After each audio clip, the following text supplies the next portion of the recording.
let me thank all of you.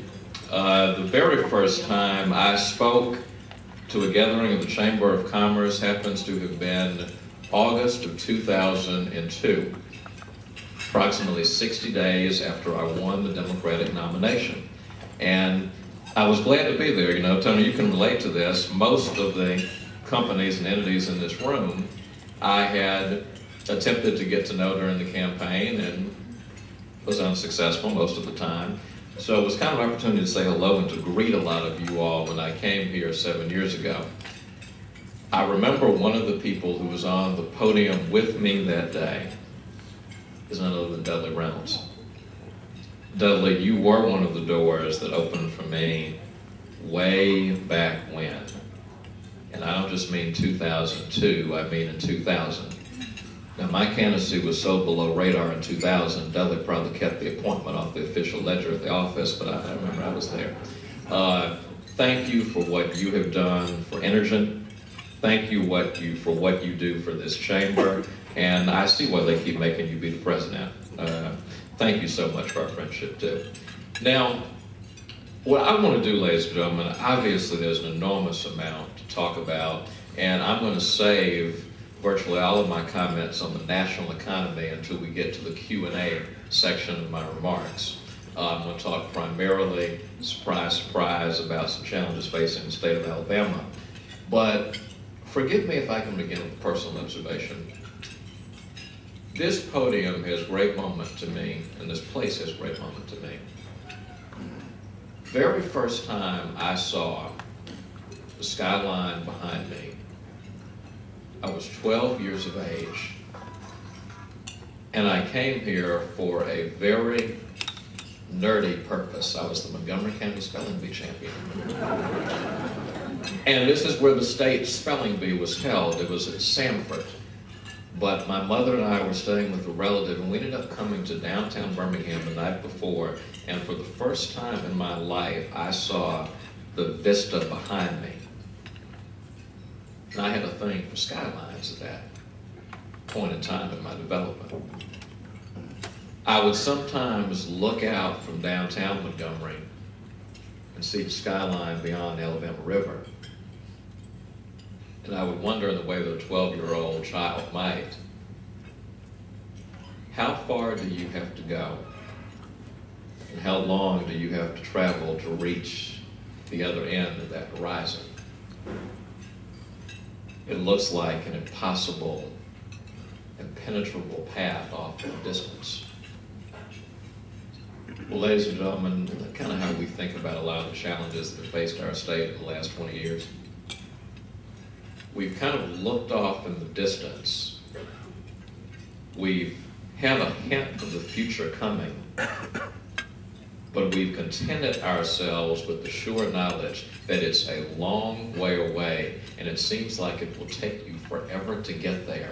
Remember when we were kids and the 21st century was a subject of novels? Future seemed a long way from where we were. So we would argue about things like the quality of our schools, the quality of our healthcare delivery systems, strength of our economic development engines. But we only got so bothered by it because the real challenges seemed off in the distance. And there was another thing that constrained us. Most of us in this room grew up thinking of Alabama as a chronically poor state that could not do and could not be.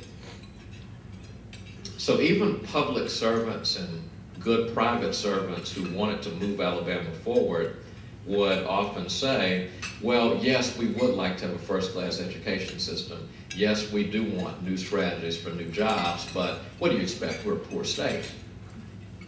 In other words, ladies and gentlemen, we let our past dictate our sense of the future. And we believe that that which had already happened was the surest predictor of what would happen tomorrow. Well, ladies and gentlemen, a long time after being 12 years of age, I've gotten to see a few skylines and a few horizons in my day. they're coming closer. You can now see our way as a state into the future. It doesn't look as uncharted. It doesn't look as uncertain as it used to. And what I want to talk to you about for a few moments is now that the future is beckoning, now the 21st century is here, what are we going to make of it? Just how bold are we prepared to be when we think about our state's future? I want to lay out a proposition to you. If we are serious about Alabama's future, ladies and gentlemen, it is time to change a lot of the tired assumptions about our economy and our school system. It's time to change them. Let me give you some examples of what I mean. It is absolutely insane for us to say to Carol Garrison and Bob Witt and Jay Goby, go out and build first-class schools and world-class colleges and attract world-class faculty, and we're going to cut your budget by 17%. It is absolutely absurd when other states are fashioning a K through 20 strategy, or a pre-K through 20 strategy in many cases, for us to split the cost of public education into a K through 12 and higher education sector and pit them against each other. It is absolutely staggering that in an era where our competition is not West Virginia and Georgia and Mississippi, but China and India, for us to think that we can continue to devalue math and science. And if I may be very blunt in a room full of people who understand the value of commerce, we are long past the time when we can sell Alabama on the theory that we don't tax companies, don't regulate them, and don't have unions. I think that's controversial. Let me tell you something. If you think that's Alabama's calling card in the 21st century, newsflash, China's got us beat.